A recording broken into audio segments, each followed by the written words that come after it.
Adam, welcome. Adam runs the etymologynerd.com and related Twitter account of the same name. And he's made these fantastic infographics about food etymology, including things like apple varieties, candy bars, cheeses, etc. Now, he covers etymology more broadly, but we're going to spend more of our time here talking about food etymology or gastroetymology. And Adam, welcome. I'm really excited to meet you. Thank you for having me. Yeah. I'm curious if you remember the earliest point at when you sort of got started being curious about words in particular and etymology, and then maybe what made you keep exploring. Yeah, I do remember. It was March 2016. I was in Cambridge, England, for my half sister's wedding.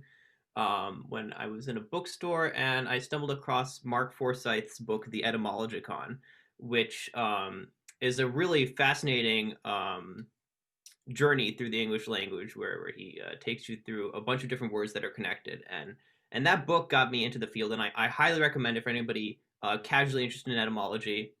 It's a great introduction to the field. So 6 months after that or so, I decided I want more excuses to learn etymology.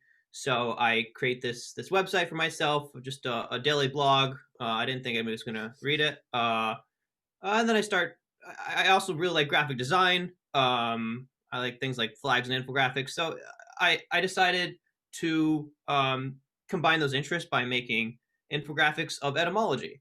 Um, and yeah, that led me to where I am today. I've what 70 something infographics.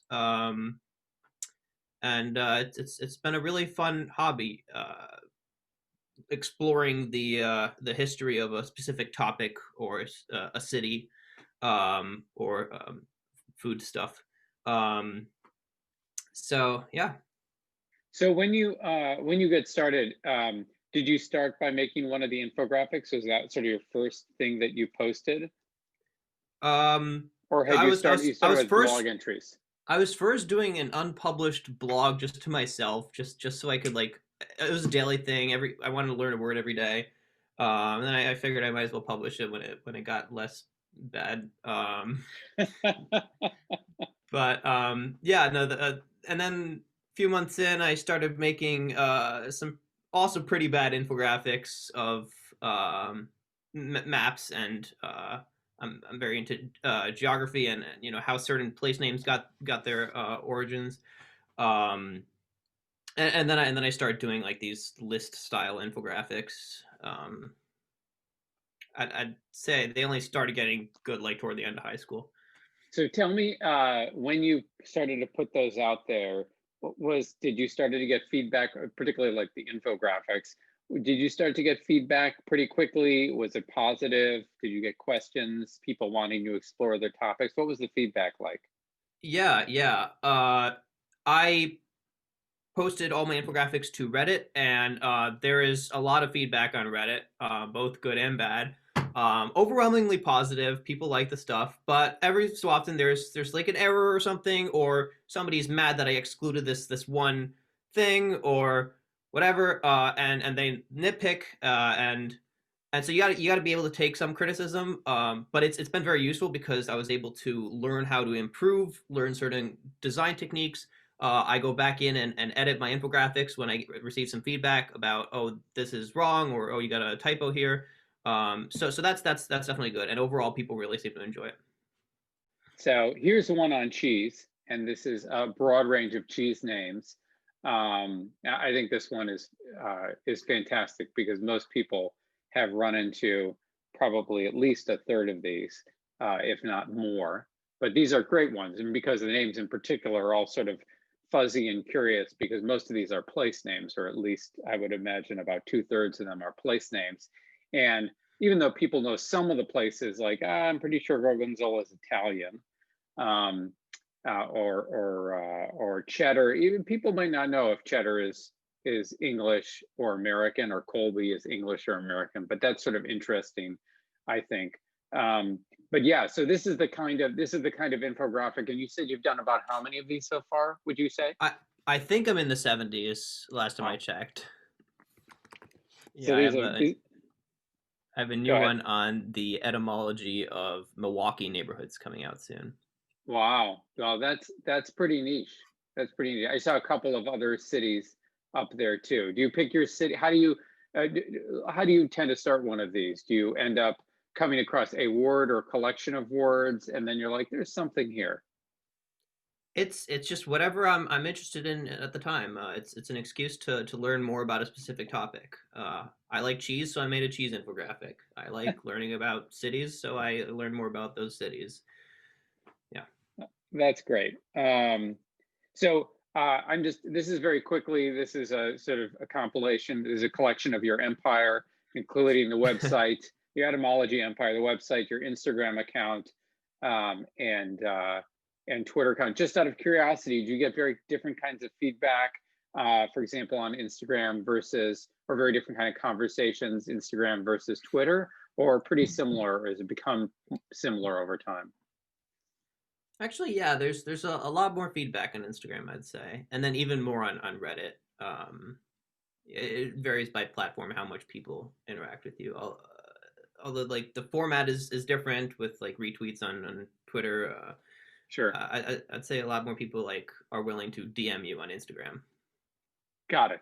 Got it. Got it. Got it. Okay, here's a collection of, obviously the bias here is towards the food infographics, but these were the four of the ones I pulled.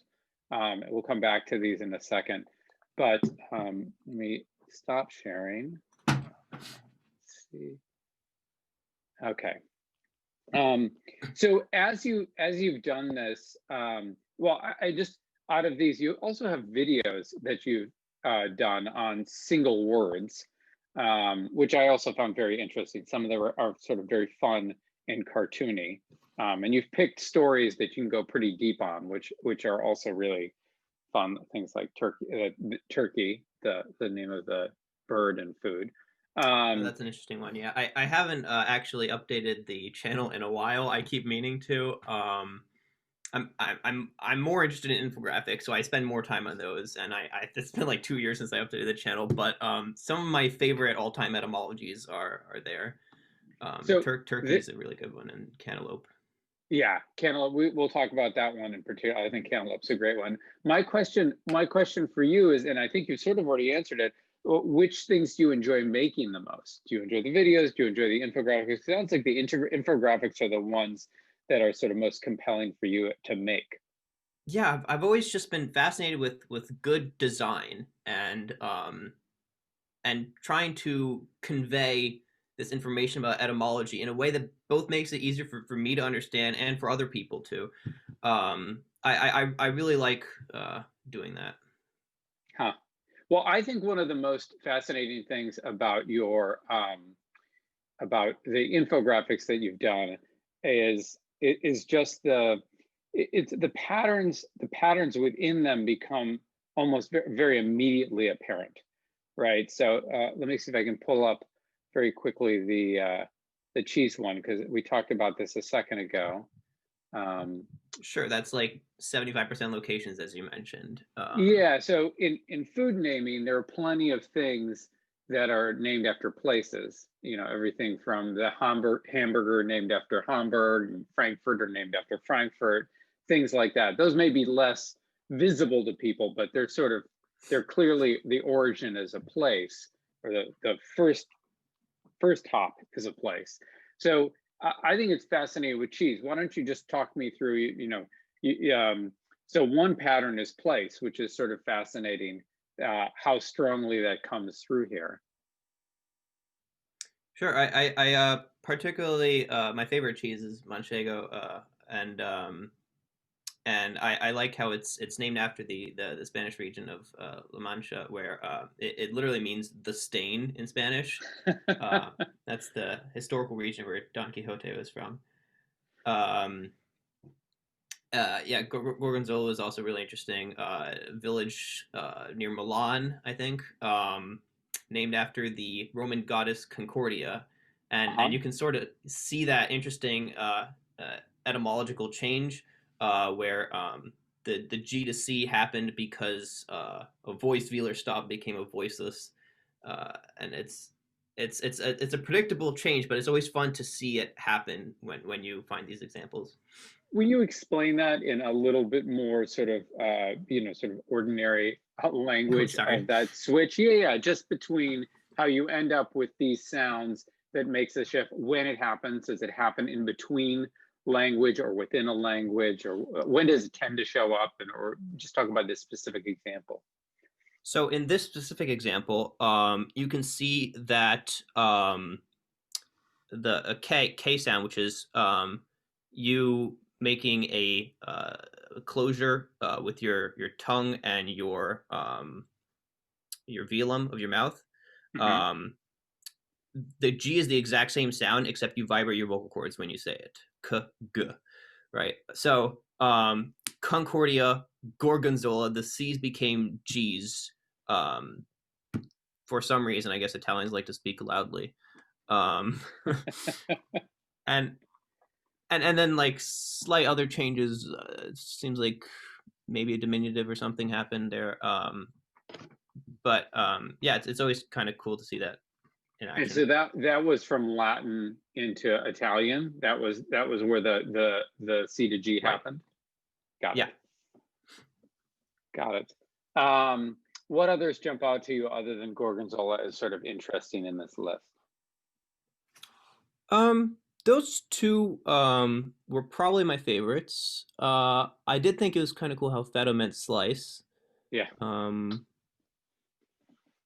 I just feta spent is some time. yeah, feta Sorry. is cool because it means slice.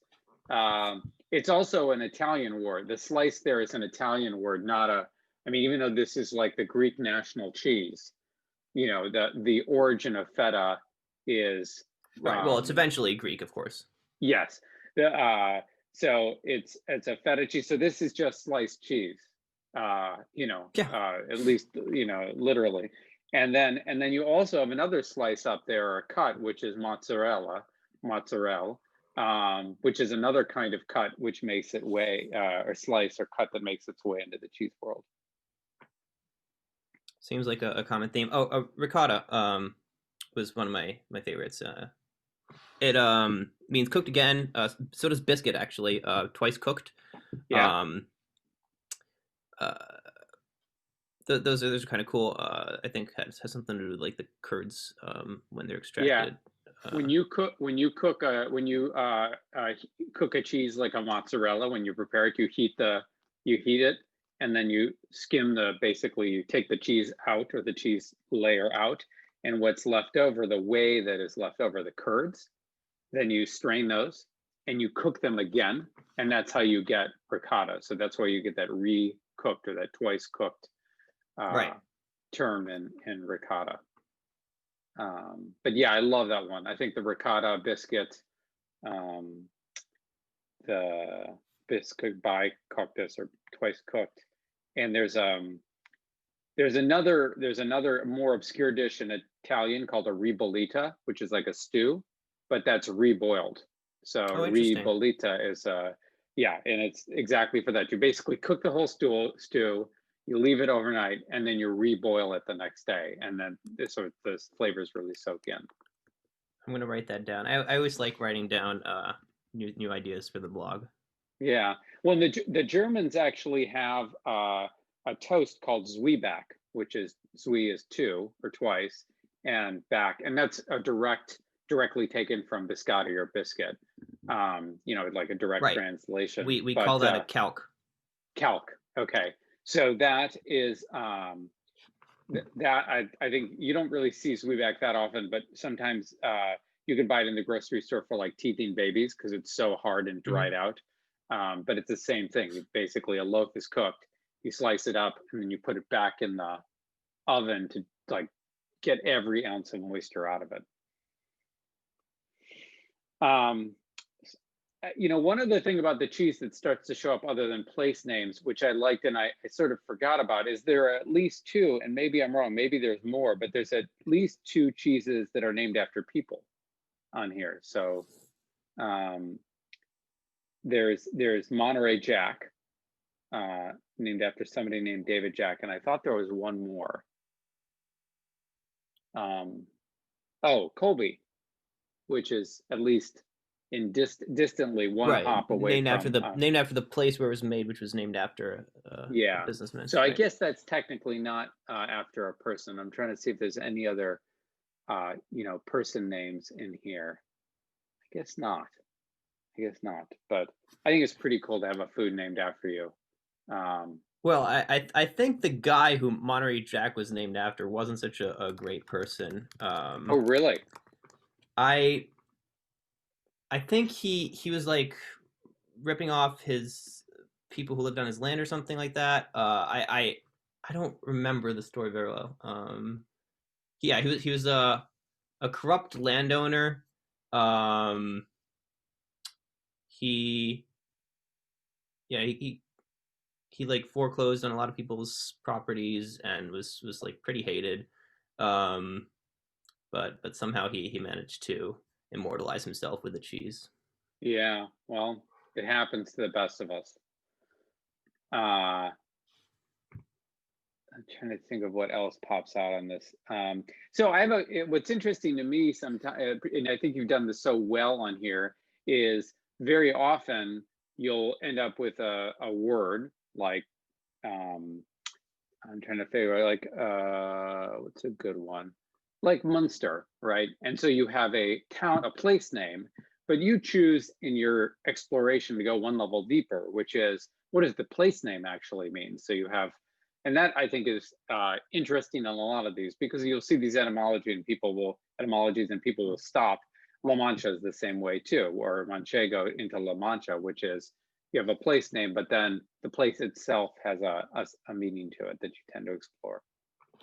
Yeah, it's you kind of have to find a balance in design because you always want to go one step further and go all the way to the Proto-Indo-European into proto go all the way to the Proto-Indo-European route.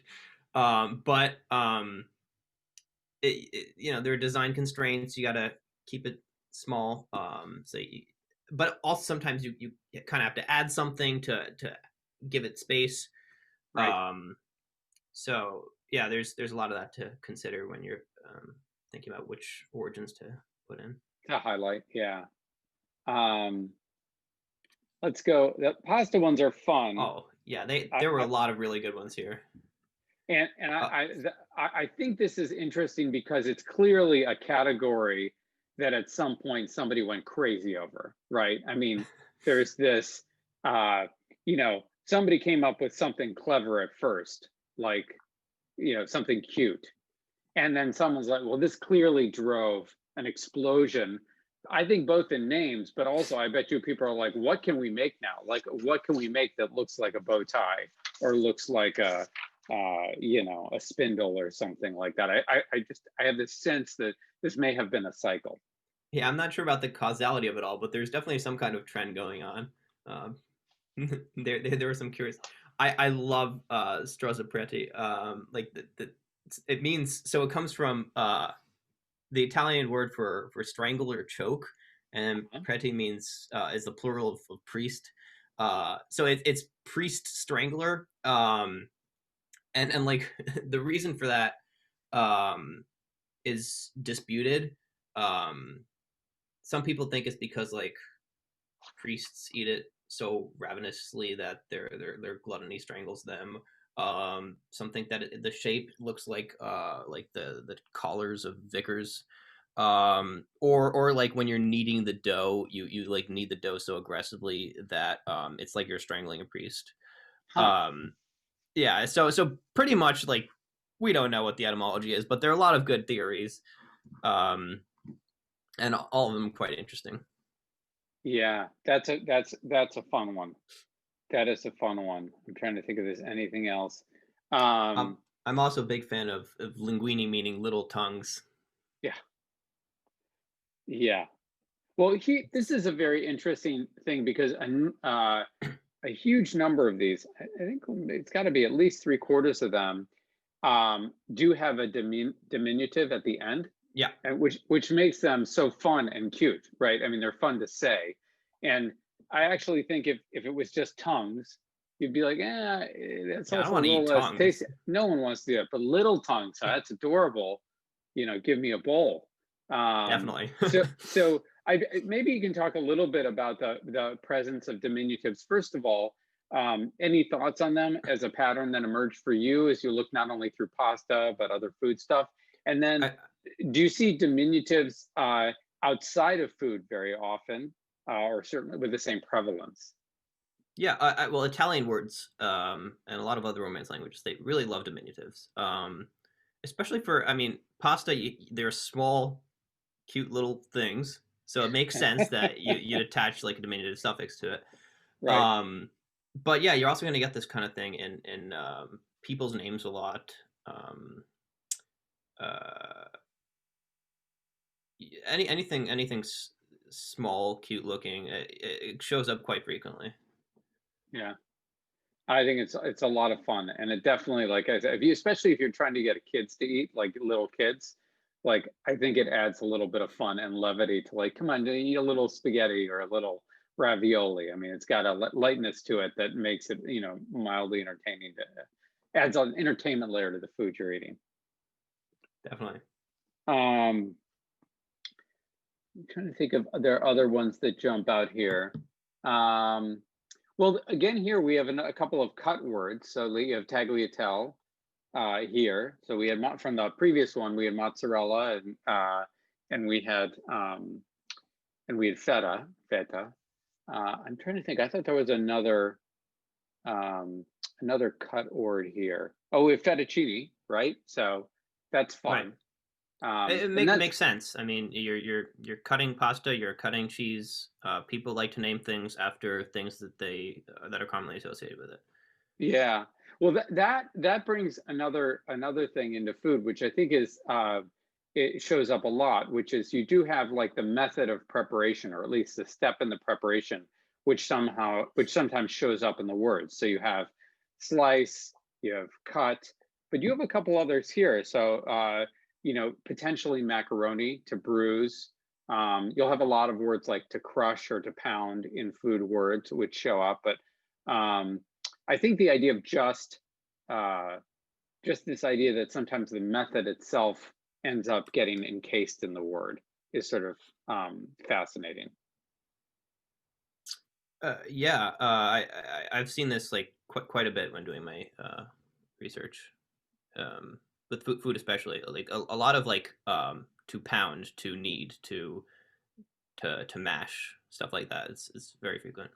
Yeah, and if you think about it, when you think about it in English, that obviously shows up everywhere. You have to think about it for a second, but obviously there are mashed potatoes, there are baked potatoes, and we sort of forget that those are signaling some distinction of preparation. Now those seem very descriptive, but it's interesting when they sort of get hidden in another language and then sort of get you know sort of frozen into a single word or encased in a single word.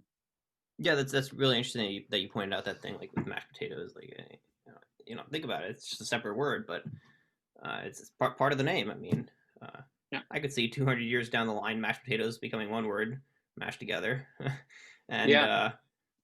uh, and we just wouldn't think twice about it. Yeah. Yeah, well, in England, they're sometimes referred to as mashies or mash, and we do that too. Like where the potatoes Right. just Yeah. totally drops off, we call French fried potatoes fries. So Fries. we're just left with that. A roast is just the roast part. Like even though for many people that implies roast beef, so there are definitely. Even biscuit, which you brought up earlier, was, I think, originally in Latin panis, bread, bis coctus, so bread twice cooked. We just drop the whole bread part and we're left with twice cooked. Scallop. Originally, it comes from a verb meaning to cut. There we go. Let's see, are there any other big ones in here? I think pasta is fun because someone had a lot of fun making these up. Body parts, animals, objects out there, strangling priests and things like that all feel like all feel like there was a level of in order to Whimsy. delineate these, yeah, whimsy is the right word. There was some real whimsy in this process, and actually, that's not true in a lot of other foods. Maybe pastries sometimes, but not to the level the Italians took Right. it. Right. You look This at is cheese, it's all place names, no whimsy. But pasta, that y- this is a very fun infographic to make. yeah, no, this was a lot. Let me just see. Let me go into one more. Um, let's go to the apples. This one's not blown up, but there's a couple. This is a good example uh, where you definitely see named after people, individual people show up in a couple of places, sometimes related to a person directly responsible for cultivating it. So maybe call out, you have a couple of favorites here? Yeah, it had never occurred to me that Granny Smith was an actual person, but it seems that she was a delightful old lady who came up with the variety in her garden in New Zealand, and she died shortly after she started producing it, and then her kids kept on making it and named it after their grandma, and that was I thought that was really sweet. Um, and there's yeah several more sort of examples along those lines. What stood out to me most about the Apple infographic was how the names are made for marketing purposes. If you look at the Jazz and Envy varieties, Uh-huh. both created by the New Zealand marketer Enza. So Jazz was named because it was meant to have a percussive crunch, and Envy was named because they wanted to make it sound like something to be desired. And so after I made that, I thought that was cool. But then after I made it, uh, a guy from the marketing company, David Leal, he contacted me, and I actually got to talk to him about his process in making the names for these apples. And Hmm. there's actually so many interesting factors that go into it. Like since it's an international product and you're trying to make it easy for foreign people to pronounce it, you can't put an L in the name of an Huh. Apple product because it's difficult to pronounce L's from languages that don't have the same L that we do, Right. or the tion suffix. That's too complicated to pronounce. And 1 to 2 syllables is ideal. There's actually quite a lot that goes into it. That's great.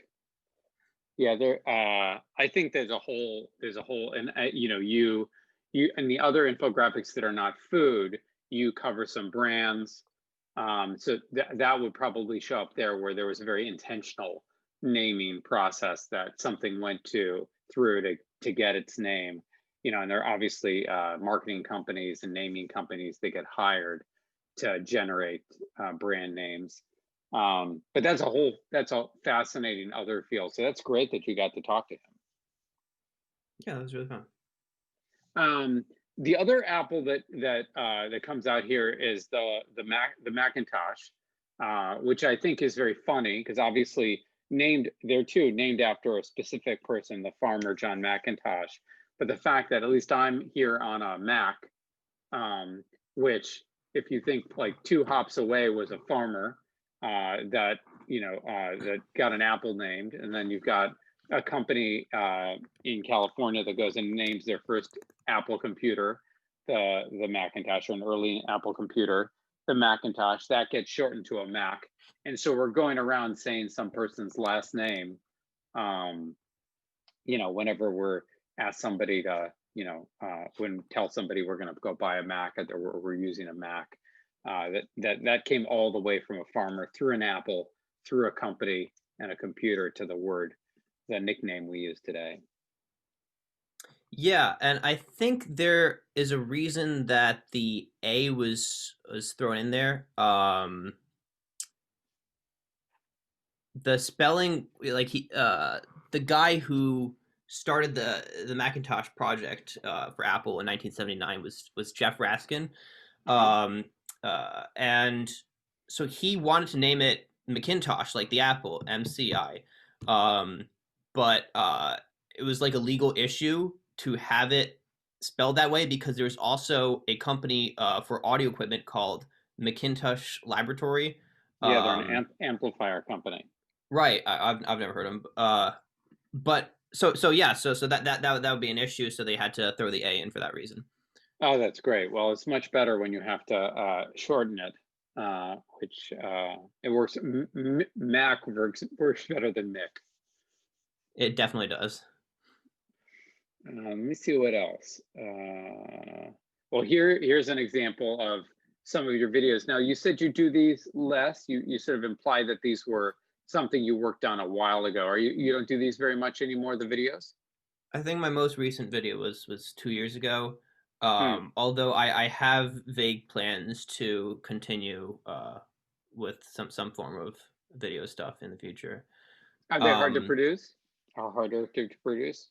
I mean, no harder than an infographic, but my heart is really in the infographics. So that's what I spend most of my time on when I have free time. Totally fair. Um, I'm yeah, gonna jump to this only because I came across this in the grocery store the other day, and we'll talk about the etymology a little bit. But if you just hold on for a second, this is a very unusual piece of packaging. You really don't usually have the, romantic photograph leading the food, and this is implying that somehow this bread is going to do wonders for your life, right, in your relationships and the rest of it.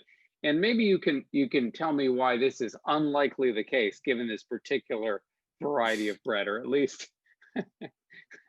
I'm glad you asked, as I'm sure you know what's coming. oh, I do, but it only makes the packaging funnier because this is a German bread. Now, granted, it's English. It's sorry, it's American packaging, English speaking packaging around it, but nonetheless, I mean, I suspect the German packaging isn't radically different because this packaging was not made for the U.S. market. This feels very Yeah. not American.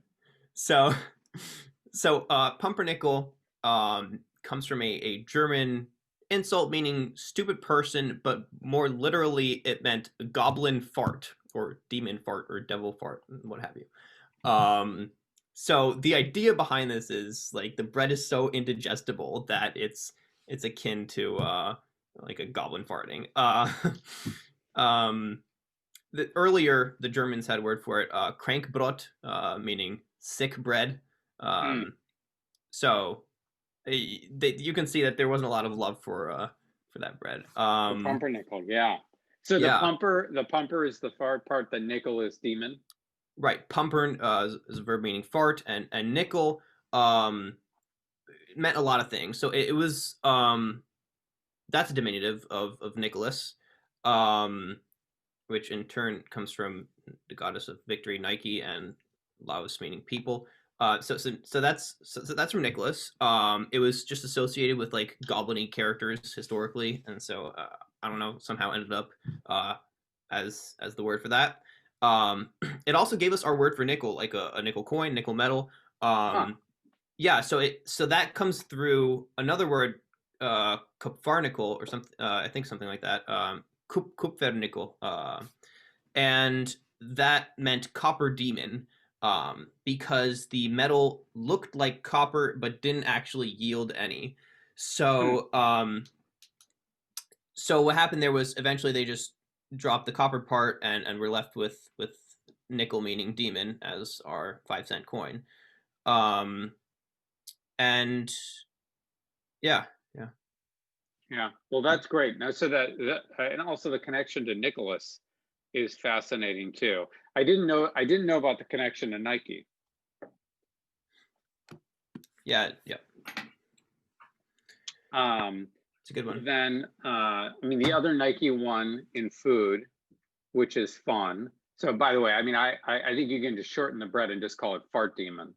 I think that's probably what this is. But again, if you look at this picture and this bread and you realize this is basically called fart demon, then the picture makes demonstrably less sense.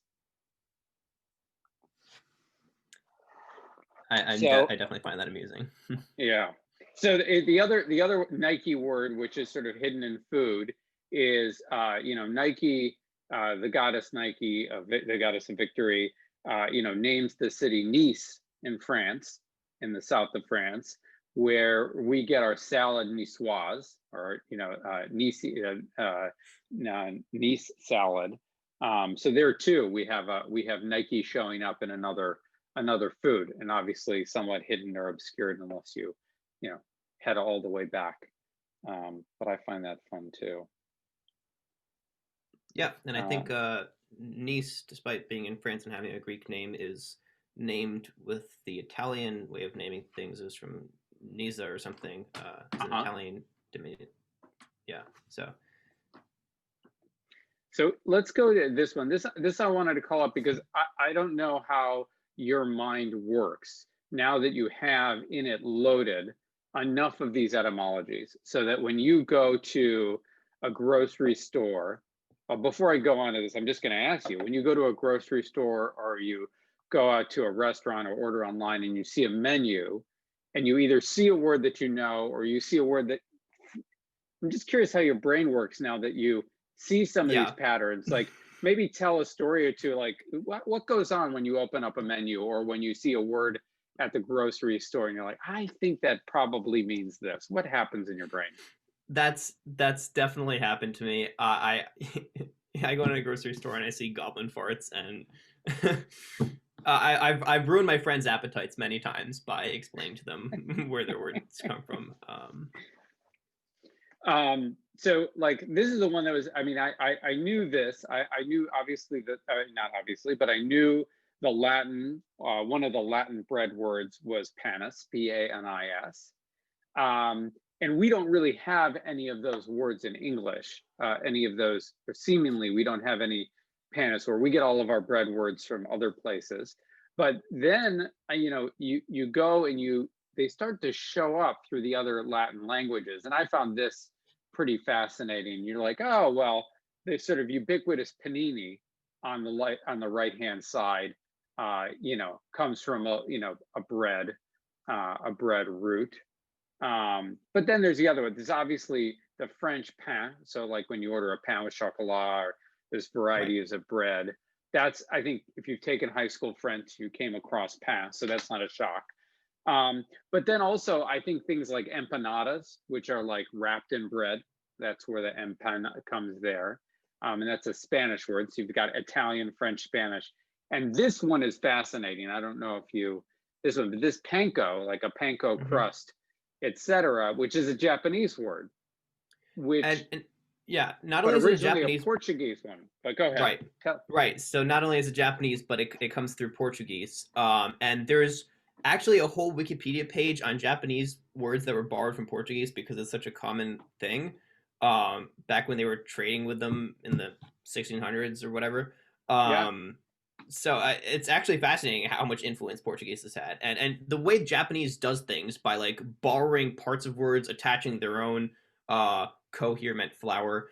So they attach their own word, and then it gets borrowed back in English. Another example, not food related, but I can think of is karaoke, which Uh-huh. they borrowed the word for orchestra, and that became oki. And then kara meant empty, so empty orchestra, karaoke was Oh, created in Japan, and then that was brought back to America.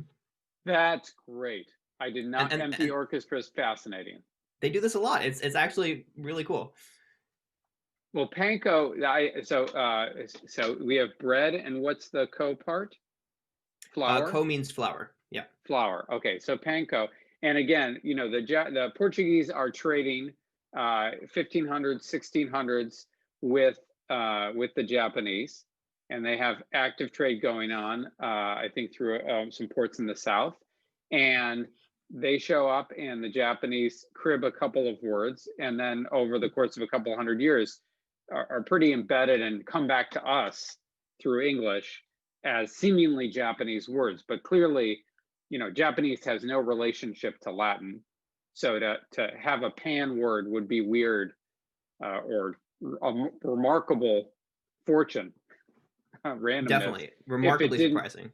if it didn't come from some weird Latin path to get there. I also really like empanada. I'm glad you pointed that one out. was the Spanish past participle adjective of empanar, which Uh-huh. was a verb meaning to roll into a pastry and fry. And that comes from en meaning in and pan meaning bread. But another little phonological change I like that happens there is when an n occurs before p, it is labialized, which means it's brought to the lips Uh-huh. instead of making a sound behind your teeth. You move it to the front of your mouth, and it's assimilated to where you produce the p sound. So empanada instead of empanada. Huh. And that's just that's natural phonological change in Spanish and Latin and a lot of other languages. Is there another example that's like that that you can think of? Um, embroil. Okay, Yeah, there's just a lot. got it. I'm trying to think if there's anything else on this page which is sort of interesting. Oh, obviously the ini and panini is another You got diminutive another diminutive, yeah. hanging out there, and it's funny. There are a lot of other uh, sandwiches like torta, like a torta in Spain, is just basically a roll that ends up becoming a sandwich, becomes the shorthand. So this is just like little bread or something like that that effectively becomes the shorthand for a sandwich. So that's not that shows up other places. The other one, just before we leave here, that I think is a fascinating food, Japanese, Portuguese one, is tempura. Do you know that one? I don't know. I don't know that one. What is that? So like, shrimp tempura, when you Right. the deep fried thing. Well, the Portuguese had four holidays where they basically abstained from eating meat 4 times a year. So it was quattro tempora or quattro tempo or something like that. And uh, the Japanese were fascinated on these by the dishes that the Portuguese made on these days, which were primarily deep frying vegetables and things. So that was a quattro tempura. So the tempura is that temp is just time. So 4 times or 4 periods a year. But I think That that's is really cool. another Latin thing which snuck into Japanese through Portuguese, which again you couldn't think of tempura other than a Japanese thing. But then you're like, yeah, well, wait a second, that's just time. I'll definitely be stealing that from my blog. That's really interesting. Okay, let's go on. But this is I think that this part is, once you have a couple of these loaded in your head, it's very hard for me not to walk into a grocery Hmm. store or see a sign and not look at a word, and either you know something or you think you know something. You're like, that's got to be from this word, right? Like there's just, you get this, it becomes this sort of infinite puzzle or infinite game. Yeah, it's a game. It's what it is. Like that's the joy of studying etymology. You are always on the search for a new word origin. You're always looking out for what comes next. Which connection could this be? Oh, could this come from that root? Yeah, I'm always like thinking about like yeah. I love that. Okay, we'll go to a couple more, and I just put some of these on this page because let me see which. Let's do this one first. Maybe, yeah. I think you probably know the honey. Oh, I The I wanted to add something for bread. This might oh, interest you. Companion, with bread. Companion is someone you eat bread with. I think that's one of the most. One of the most poetic ones, right? I mean, Yeah, like it's like somebody you break bread with, right? Or a bread friend. Somebody who you is a companion. I couldn't think of a sweeter etymology. I love that one. Sorry, back to Melis. No, let's go to the honey ones, because I think this one's our honey word is a Germanic in origin, but the Latin honey word, Latin and Greek one, is this melis word, or mel, that shows up, and I think this one is awesome to come across. You're familiar with some of these?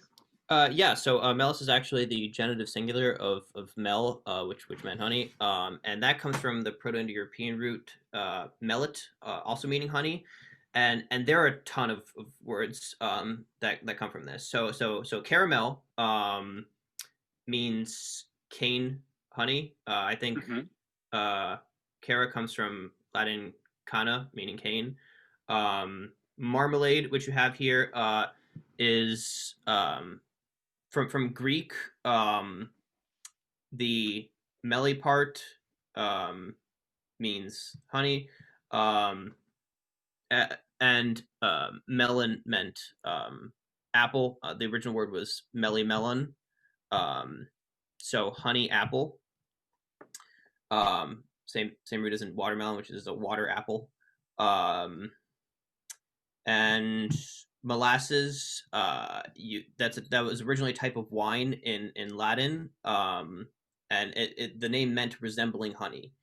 um, I recently found out about this one. I really liked it because it's accidentally singular. It comes from a Portuguese plural word that we just assumed was singular, so we kept it that way.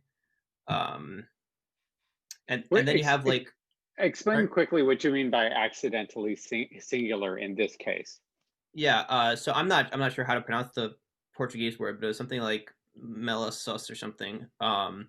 And that was a plural word, and when we borrowed it into English, we just thought that it was uh, referring to one thing instead of multiple.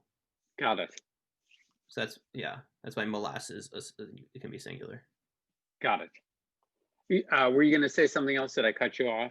Yeah, you got moose. It comes from Latin word for mead. Um, there's I really like this word. Like chocolate mousse, that Right, kind of right, right. mousse. Yeah. That kind of moose. The other moose is an Algonquian word. Also explains why it doesn't follow the pattern of like geese. Um, Another word I really like this word, mellifluous. Mm. Sweet sounding. It means flowing with honey, literally.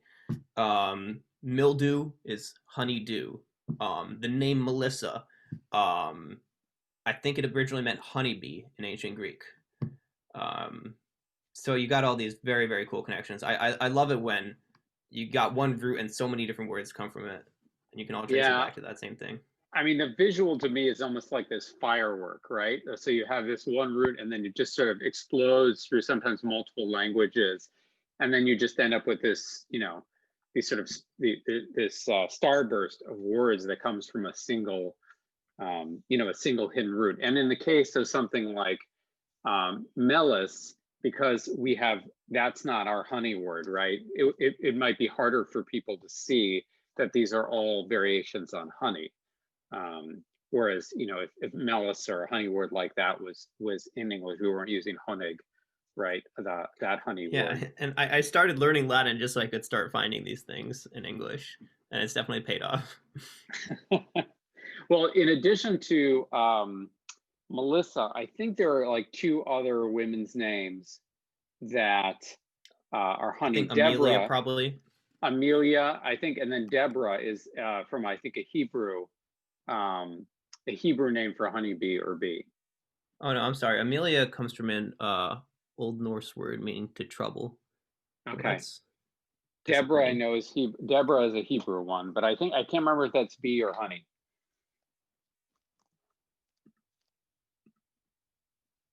Um, so let's go through one more. We can go through others, but this is the other one. At least I sort of hacked together a quick slide for, which is our cabbage words. So here too, our cabbage comes from a different source. Our cabbage is just head from kaput, because it's roughly, and once you see this, you don't unsee this, right? It's amazing how much a head of lettuce or a head of cabbage. I mean, we actually say a head of cabbage or a head of lettuce is about the size of a human head. Right. Sort of creepy, but our cabbage word comes from kaput, or a head in kaput in Latin. But all these other words come from, which we'll see in a second, come from this other cabbage word, callus in Latin. Yeah, so callus was an early Latin word for stem, um, or anything resembling a stem. I think it also meant penis. A lot of things in Latin meant that. The Romans were a lascivious lot. Um, yeah, so we get cole from coleslaw through the Old English word cabell. Uh, Collard was a southern corruption of colewort, which was the Middle English word for cabbage. Um, Cauliflower, of course. Um, it's Well, a cauliflower is great because flower stem. you see this it comes, I think ours comes up through the Italian Caboli Fiore, right? But then if you look in, if you happen to have passable uh high school French, right? You have chou fleur, right? You have all the shoe words, right? CHOU. You have the, which is cabbage, so you have a cabbage flower or chou fleur. um, and then I think all of their other cabbage-like words or cabbage are all have shoe in them in some form. But coleslaw, I think, is Danish or Dutch, um, but that's where the cool comes from. It's a cabbage salad. And then you have kale. Kale was a Scottish variant of the cole in coleslaw. Yeah, well, that one's awesome because that K sneaks up on you. You're just, it completely disguises the whole thing. You're like, you never It think of really that does. as a cabbage leaf, but that kale, and you're like, all of a sudden you're completely hidden that this thing is a cabbage related word. And apparently, I looked this up. Apparently, callus is also an architectural term for a sort of like stem used in architecture. Huh, did not know that one. Okay, so that is what I have. I mean, if there are any others that jump out at you, those are the ones that I thought would be fun to talk to. Um, Yeah, um, I wanted to I mentioned tiramisu, um, which in Italian is pick me up. Um, and the reason for this is definitely has something to do with Italian brothels. Some people think that it might have been served as an aphrodisiac, or that the prostitutes made it um, like in between breaks. And now that I'm reminded of this completely tangentially, puttanesca uh, means sluttish in Italian.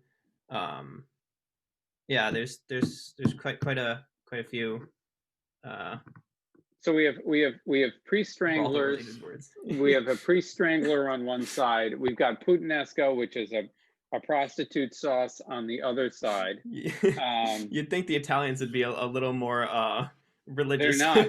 They're not. They are all holds barred here. But I think so.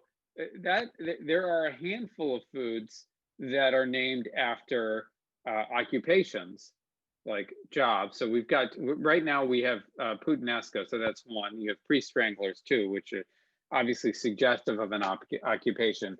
Can you think of any other occupational based foods?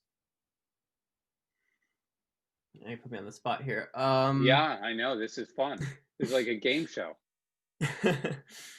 um, I'm sure one will come back to me.